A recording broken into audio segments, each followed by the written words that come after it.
Hello there, welcome to the Saroy channel, wherever you are in the world, and so much love to each and every one of you. I do hope you're doing remarkably well, and let me know what the temperature is where you live in the world. Shock us with the heat that you're experiencing or the freezing cold conditions, because we can commiserate with you if you're freezing or very hot. But before we get started, don't forget to get that perfect drink, whatever it is, whether it's a hot cocoa to soothe you and keep you lovely and warm, or something cool and refreshing. And if it's unusual, let me know about it. So before we get started, don't forget to subscribe to the channel, click the notification bell and the thumbs up, and let's get started with tonight's story. And this is a story you're really going to love. So let's get started.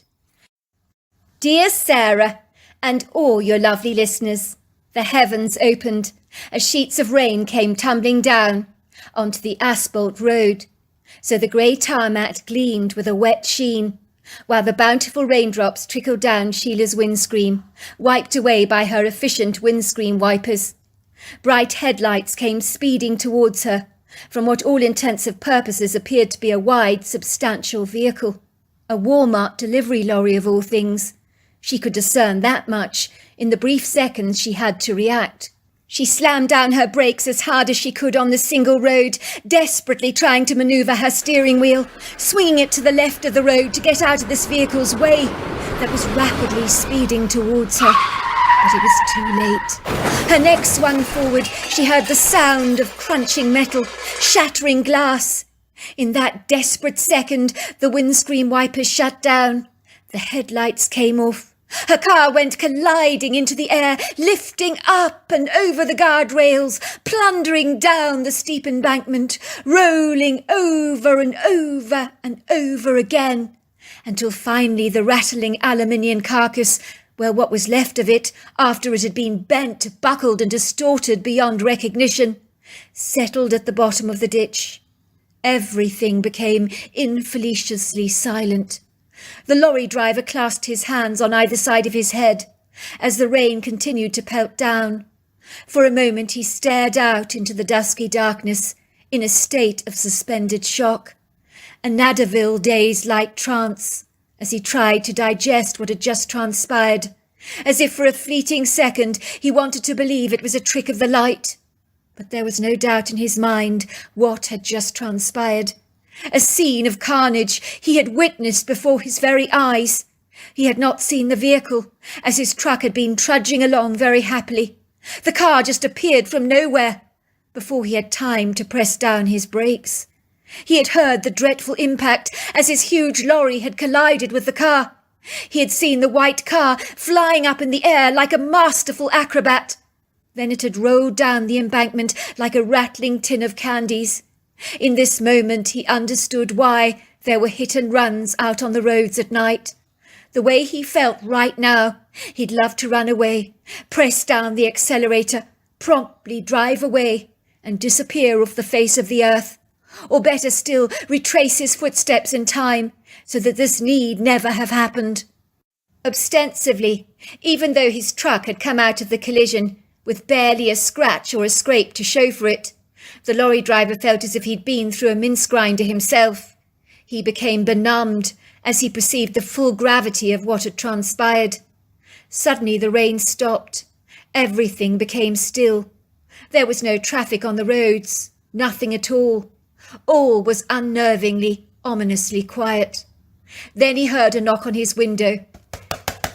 He wound down his driver's window. A bemused man was looking in at him with a bewildered expression upon his face, possibly wondering why the lorry appeared to be barricading the road. "Is everything all right, mate? Have you broken down or something? Do you need any help?" "No. There's been an accident. My truck hit a car.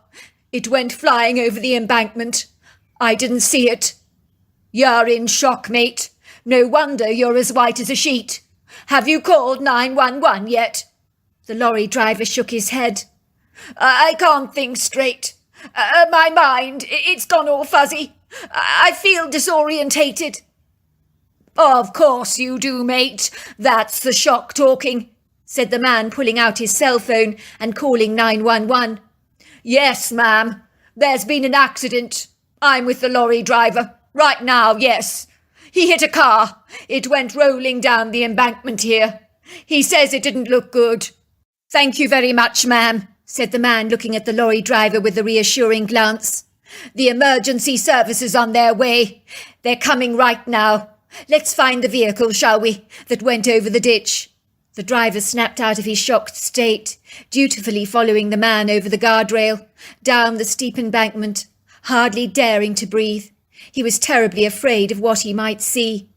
For a second he drew in a deep breath. Then they saw the mangled car. Both the truck driver and the man looked at each other for a fleeting second. No words were spoken, as their thoughts were burdened by the horror of an instinctive revelation that both men shared. An ominous, pessimistic thought that they didn't want to articulate. It was not possible that anyone could survive this atrocious, macabre accident, of which the light of hope had been surely extinguished and dashed. The metal carcass was so pulverized it looked like it had been through a metal crusher. In a trice, as if by magic, the horrifying scene of carnage became frenzied with a plethora of blue, red and orange flashing lights. The police arrived on the scene, the fire brigade and the ambulance. The jaws of life were engaged. The mood was very dark and dingy. Silence descended over the ditch, while the firemen steadily worked, until finally the battered metal was open, rather like a can of sardines. "She's alive! Oh, my goodness! She's alive!" came the befuddled voice of a fireman. "She's broken an arm and a leg and has some kind of head injury." For a moment the lorry driver's heart lifted, as a renewed hope washed over his crushed heart. If this woman survived her injuries, he could just about live with himself, he thought. He watched the woman being placed on a gurney, put into the back of an ambulance, being rushed off to hospital with the sirens blazing. The traffic on the road was cordially redirected by police officers, as onlookers eager to know what was going on stopped their cars, sticking their inquisitive heads out of windows, trying to have a good old ogle. But they were to be bitterly disappointed, as they were waved away by the police officers. "Do you know what happened?" asked the policeman, looking at the bemused truck driver, who was lost in his thoughts and seemed to be 100 miles away. "Sorry, sir," repeated the policeman. "I know you've had a dreadful shock. These accident scenes are never easy to stomach," he said sympathetically. "Can you try and remember exactly what happened?" "All I know is it was pouring with rain. I saw the road ahead of me, but I never saw the woman's car. It appeared from nowhere. I pressed down the brakes, but it was far too late. My lorry went plunging into her car. I could hear the metal pulverizing. Her car lifted off the road, flew over the guardrail, plundered down the embankment, and rode to the very bottom. It happened so fast."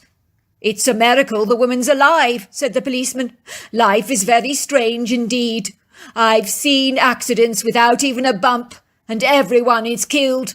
And then this pulverized car, upon which you expect to see no survivors, and the woman is removed from the carnage alive. My word, the mind does boggle sometimes." Sheila, the girl that was ensnared in the car, was swiftly taken into accident and emergency. A team of doctors and nurses were waiting to receive her on the other end and began working on her with a prompt efficiency and speedy professionalism. She did recall strange voices speaking to her through the mayhem of buzzing activity.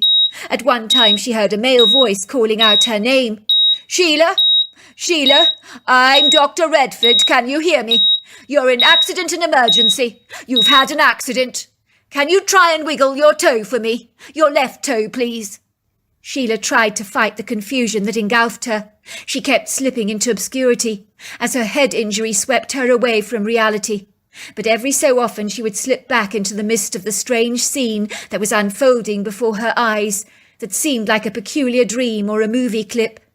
She could make out blue, blurred figures hovering over her, talking in low, strange mumbles. She could hear a doctor's voice discussing her head injuries. "Could you call Dr. Carlyle, nurse, please? I'm not at all happy with the scan I have here. I need a second opinion now. This dark patch on the brain looks very disturbing.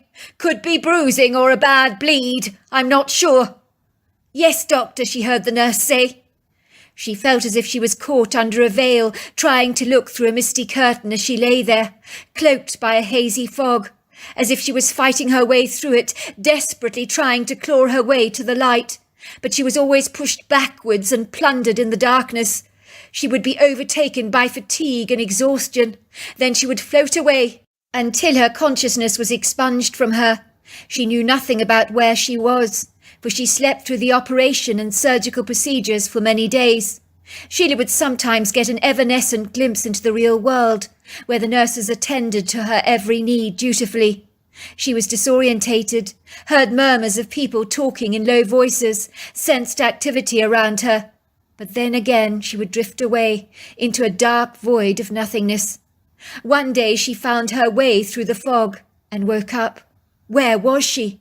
She looked around apprehensively at a strange, unfamiliar environment that she was not well acquainted with. Where was she? This was not her bedroom at home. She was in a hospital bed. Her leg and arm were in casts. What had happened? Why was she here? She must have been in some kind of an accident, but she couldn't remember a single thing. A nurse glanced through the doorway, surprised to see the patient was wide awake, very confused, which was, of course, to be expected. "Hello, Sheila. I'm so glad to see you finally awake. I'm Nurse Philippa Adams. You were in a dreadful car accident. You're in hospital. You're in a stable condition now, I'm glad to tell you. But you have been unconscious for a few days now. How are you feeling?" Sheila looked at the nurse in bewilderment. I don't remember anything. Why am I here?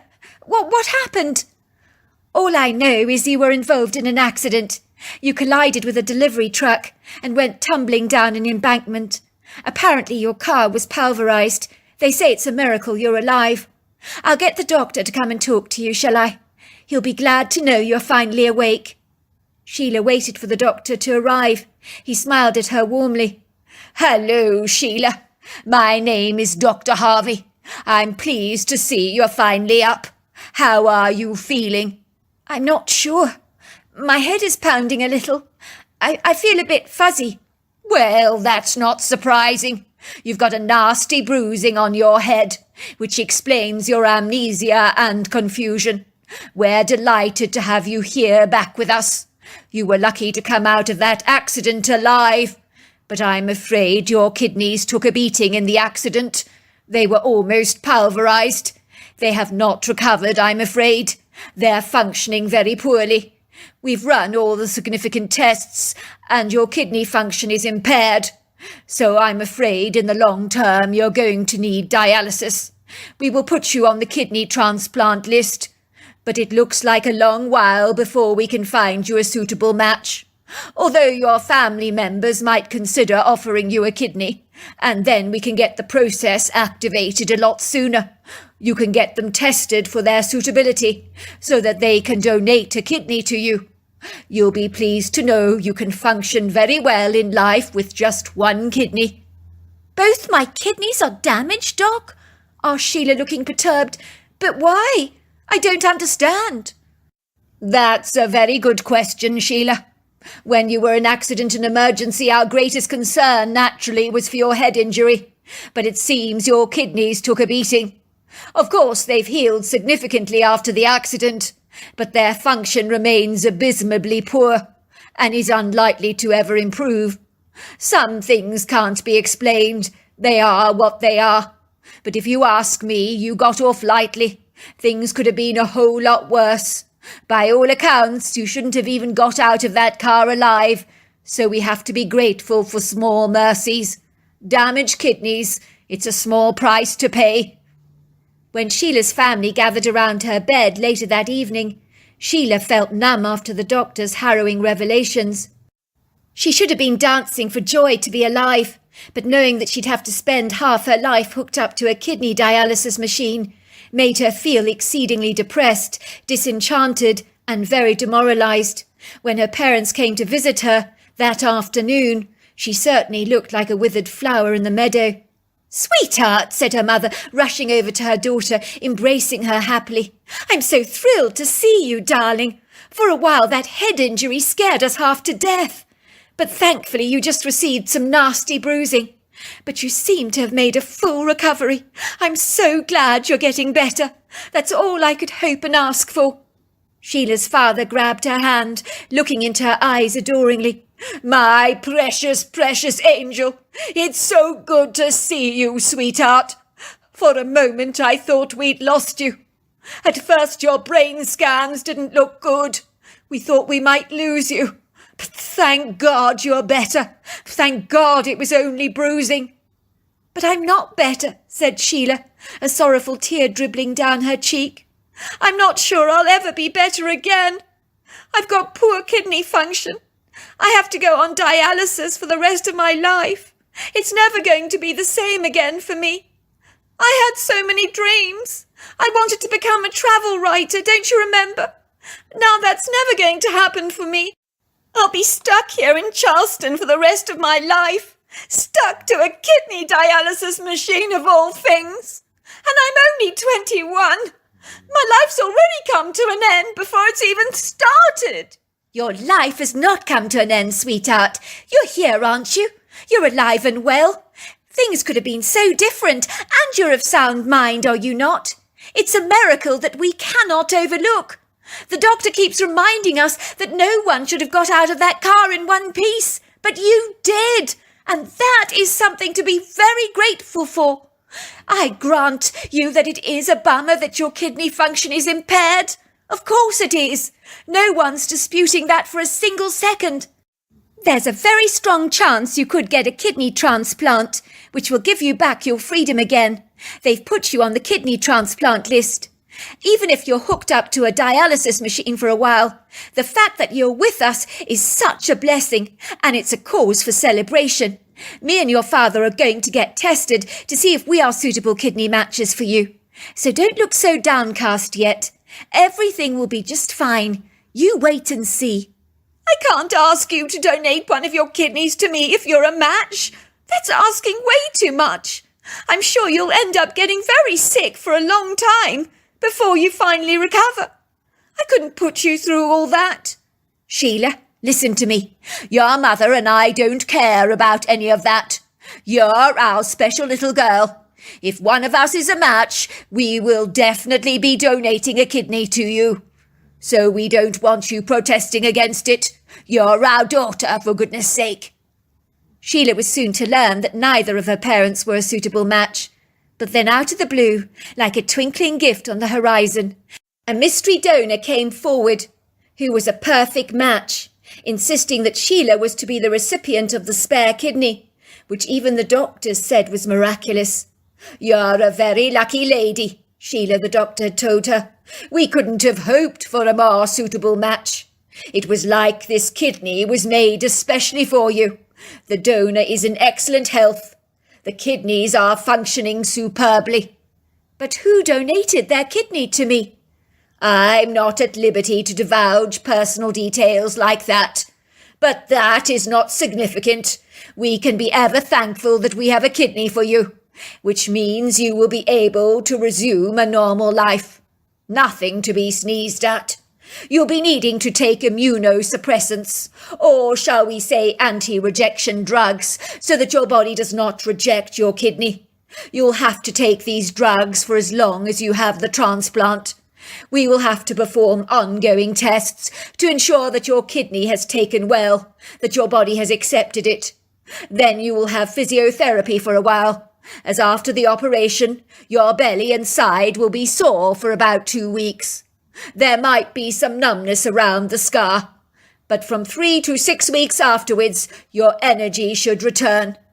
"How long will this kidney last me if my body does accept it, Doc?" "It should last you about 10 to 13 years, as you have a live donor. Then, of course, you will need another donation." "It sounds too dreadful, Doctor," said Sheila, sighing. "How long is the operation?" "It'll be about 3 hours, not too long." Sheila was to receive a kidney transplant against all odds. She was in hospital for 6 weeks recovering from her transplant. It would seem her new kidney was functioning superbly. She was to ponder who the mystery donor who had come forward to give her a match was.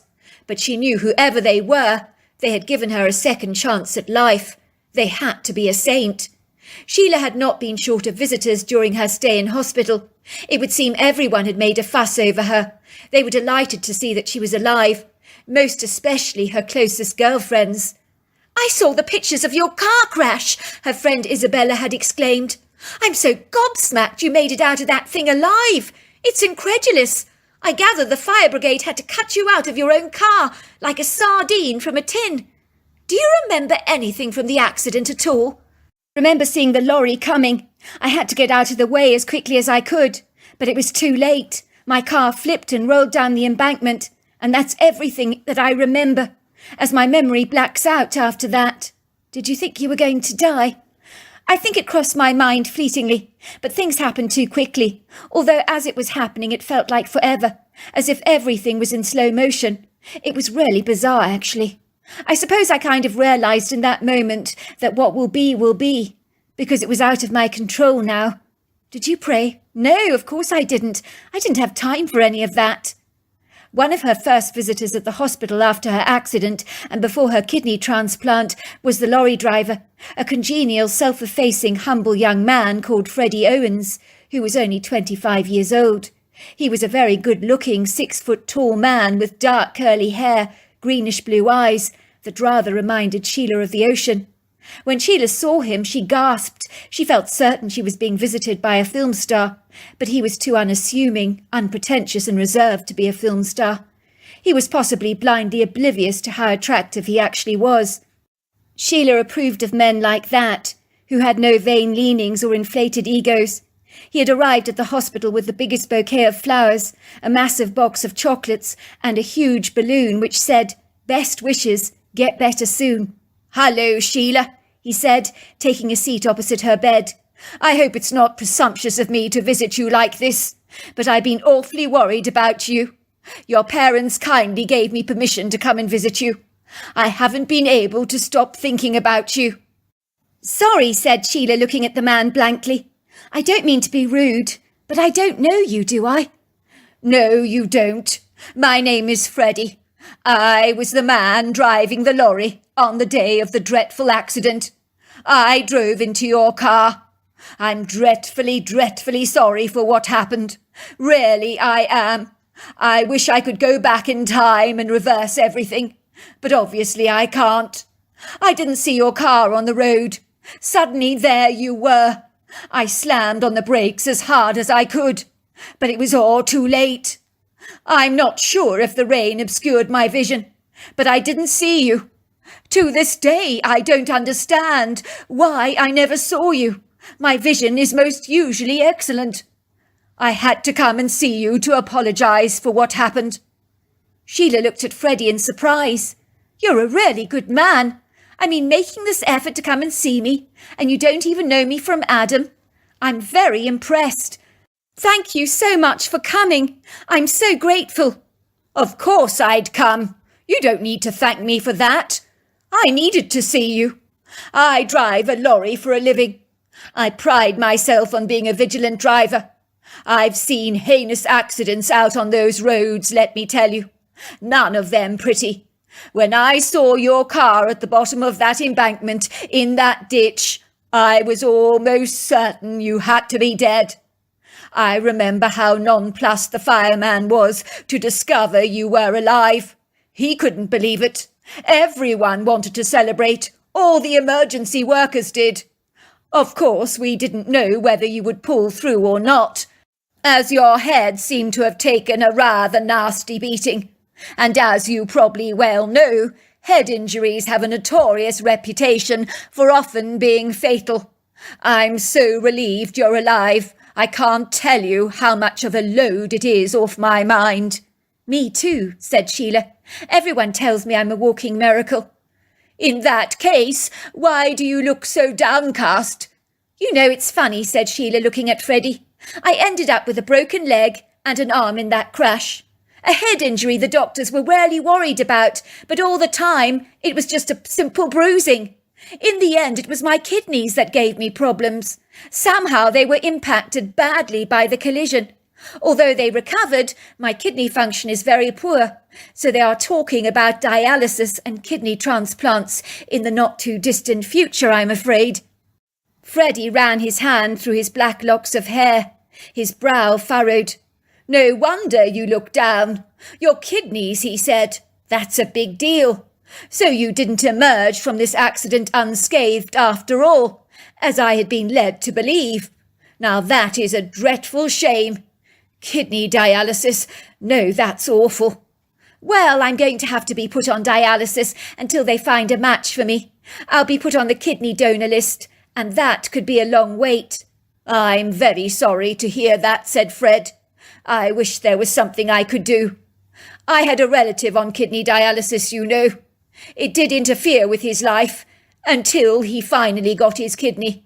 Of course, I tried to offer him one of my kidneys, but I wasn't a match for him." "How is he today?" Sheila asked. "Well, he had a successful transplant, I'm glad to say. These days he's fighting fit. To date he's had 2 transplants, and he's very well, I'm glad to report." Sheila looked heartily relieved. "So tell me about yourself, Freddie. How long have you been driving a truck?" "Well, since I was young. I'm 25, but I've been driving professionally for the last 3 years. In truth, it feels like a lifetime. My dad drove a truck for a living, so I guess you could say it's in the blood, in the genes, so to speak. Let's just say I'm a bit of a loner. I enjoy my own company. I was always like that as a boy. Never made many friends. I was very introverted. I loved being close to nature. When I drive my truck, I thoroughly enjoy driving through that exquisite countryside. I appreciate all the beguiling views. Frankly, there is nothing to beat it. When I'm on leave, I tend to go camping or for walks in the countryside. I just adore the natural world." "Are you married?" Sheila asked. "I was at 21. Far too young, I have to say. But the wife got fed up with me asking me for a divorce after only a month or 2 on the road. She was complaining bitterly that I was never at home. It's an old story with many truck drivers, I'm afraid. She never got to see me, so when she went out at night with all her girlfriends, she felt very much alone without her other half present. She couldn't hack it. I'm afraid it's like that for a lot of truckers' wives. So many of them get divorced. It's not a new story by any strength of the imagination." "I can imagine. I'm sorry. You probably need the type of girl who's more independent, doesn't mind her own company, so that when you get together again, she's actually pleased to see you, that she doesn't have any personal hang-ups." "Well, as far as women are concerned, I think 1 divorce on my belt is more than enough. I don't want to go down that grueling path again, even though I'm still very young." Sheila's personal account. "I was glad to finally be leaving the hospital with a brand new kidney. The doctors and nurses had been kind to me. I had been visited by all my friends, but I was looking so forward to returning to my home in Charleston, where I lived in a fabulous green leafy neighbourhood with my family. On my return home, there was a bright, colourful welcome home sign on the front door of my parents' contemporary home, along with a plethora of pink, white and gold balloons bobbing up on the ceiling of the entrance hall. Then waiting for me on the inside were all my friends bundled up together, with glasses of champagne that was fizzing in their hands, welcoming me back with bright smiles on their faces. "Welcome home, Sheila! Welcome home!" they cried. It was an enjoyable surprise party, which included a sumptuous, delicious spread and lots of fizzing champagne, none of which I could enjoy, as I was on a strict diet for my kidney. In truth, as lovely as it was to receive such a rapturous, warm welcome from my well-meaning friends, I was heartily relieved when they'd gone home and the fuss had died down. I just wanted to settle down to normal life as quickly as possible. It would seem that with the passing of time, the doctors were well pleased with my progress. The tests revealed that my new kidney was thriving well. My health was blossoming. I was also taking a plethora of medications to support my kidney health, and of course anti-rejection drugs to protect my kidney. I felt as fit as a fiddle, But something in me had changed dramatically, something I couldn't put a finger on. It was a new unfamiliar side of me that was stirring up or awakening, something that I was not acquainted with. Maybe I was just growing up faster, I thought, as after such a calamitous accident it is bound to put things into perspective, and of course to make you see your life through new eyes. Before my accident I'd always been the life and soul of the party, the centre of attention, the buzzing socialite that adored the hub and bub of city life, the intoxicating allure and sparkling disco lights of the partying scene. For me, getting slightly inebriated had been a big part of my young life, including dancing the night away to some of my favourite track music. Getting drunk was always such a pleasurable experience, without, of course, the dreadful hangovers that invariably followed the very next day, that I'd sooner rather forget. I loved dressing to the nines in fashionable, tight-fitting dresses, with sexy high heels, so visiting bars, fancy restaurants and the theatre was as natural to me as drinking water. My best pastime was shopping to buy clothes. I loved everything fashionable and wanted to keep up with all the current trends. I valued the fast pace of city life, while life in the countryside had never held any appeal for me. Of course, I enjoyed holidays, but in the past I preferred to visit glamorous places where no expense had been spared. Now something in me had changed significantly. When my friends began phoning me asking me to go out partying with them, I began to make excuses. Of course, I wasn't permitted to drink alcohol, but that wasn't the reason I declined their invites at all. I would have been happy not to drink. They naturally assumed I was turning them down because I was still rehabilitating from my kidney transplant, but nothing could have been further from the truth. I just did not want to go partying at all, nor did I fancy the idea of socialising. For me it was about as inspiring as champagne that has lost its sparkle. Even my parents commented on how I was spending all my time walking out in the green leafy park, wallowing in my own company. "Darling," my mother had said, "I'm desperately, desperately worried about you, dear. Ever since you've come out of hospital, you seem to have become a loner. You're very detached these days. You never seem to want to go out with your friends anymore. You're isolating yourself from everyone. I'm worried that you're slipping into a depression. The doctor warned us that a couple of months after a transplant, many patients get depressed. Now, it's nothing to be ashamed or embarrassed about, Sheila, but it is something we need to address with the doctor. I'm sure it's natural to feel downcast after any major surgical procedure. But I'm not depressed, I insisted. I just like being on my own. I like the quiet walks in the park, being out in nature. I find it invigorating. I find it soothing. But that, my sweetheart, is not the Sheila I used to know. Well, maybe I've changed, I suggested, but I promise you I'm not depressed. I would tell you if I was. In fact, when I'm out walking in the park, I don't ever remember feeling happier. I love walking on the grass, being surrounded by all the trees. It's such a pleasurable sanctuary. Are you really sure you're not depressed? My mother kept asking me. Absolutely certain, I said. I couldn't be happier. One night I was lying in my bed. I drifted off to sleep. I could see myself walking in this beautiful viridescent green forest. It was so transfixing, it took my breath away. I remember standing there in my dream, feeling certain I had died and gone to heaven. I could feel the joy in my heart, the spring in my step, as I ambled through this woodland sanctuary. The canopy above my head was shaded by tall woodland trees, with their leafy boughs extended high up in the sky. But between the open branches, slivers of twinkling sunlight danced onto the earthen floor, dappling the forest in an ethereal light. The air was filled with the pretty warbles and tweets of birds, while a gentle breeze blew through the forest, causing the trees to sway gently.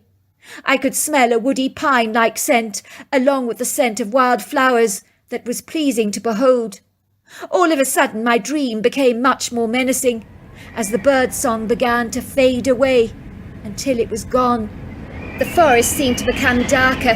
The wind began to whistle through the trees. The trees were now bodeful and inauspicious, as if they had somehow morphed into angry giants that were telling me to go away, go away. Soon the wind stopped. Everything became portentously quiet. In my dream, I became hauntingly aware that I was certainly not alone. I felt conspicuous, vulnerable, terribly afraid. I was wearing a white nightdress. Then I could see these blazing red eyes, Menacious eyes leering at me from between the branches, burning into my soul like searing hot irons. I was in the presence of a predator. I couldn't see him, but I could feel him and sense him, for his occupation of the space in this forest could easily be discerned. For whatever he was huge. I could taste danger and trepidation on my tongue, nauseous bile at the back of my throat, smell on the wind, malodorous, putrid odour of death and decay. Then I saw a hulking, great big blob of black, a silhouette of mammoth proportions covered in hair, between the spaces of green leaves, as he moved stealthily through the tall vegetation. The branches of the leaves jiggled, rocked, swayed, and even groaned.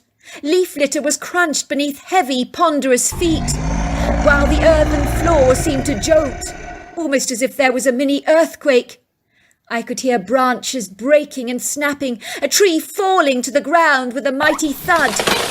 Then I saw him, a huge heaving silhouette of black, thundering towards me, a pair of bright red menacing eyes. A Bigfoot! I couldn't run. I froze to the spot. My mind screamed, "Run, or you're dead!" I began to run, my heart pounding in my ears, my head clammy with sweat, my mind a terrifying whirl. And as I ran, my life flashed before me. I knew in a single moment, it would all be over. I would be dead. The next thing I knew was my mother was shaking me. Sweetheart, are you all right? You've been screaming the house down. I think you've been having a nightmare."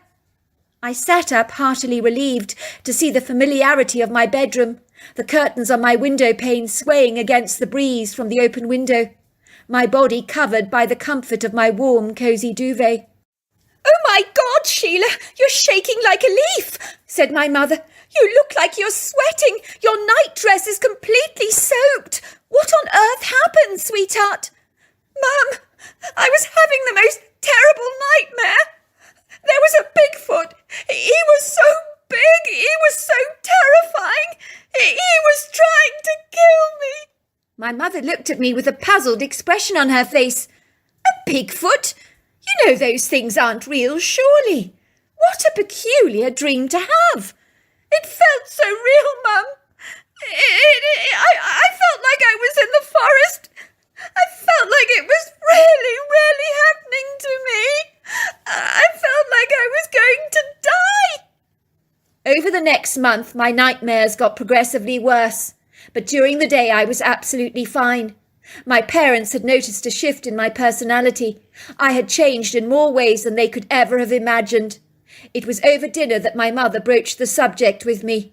"Sweetheart, I know you're going to think this is very strange and peculiar, but I feel I need to discuss this contentious issue with you. I believe there's a correlation between your kidney transplant and your current nightmares, and of course your personality. You see, I was speaking to your Aunt Pixie. She knows a thing or two. She sent me some articles written in the medical journal about organ transplantation and personality changes going hand in hand with each other, as well as cellular memory. So there we are. That's the story from now. Tomorrow we will finish with the rest of the story, and it's very, very exciting, so make sure you don't miss it. Until next time, goodbye and good night.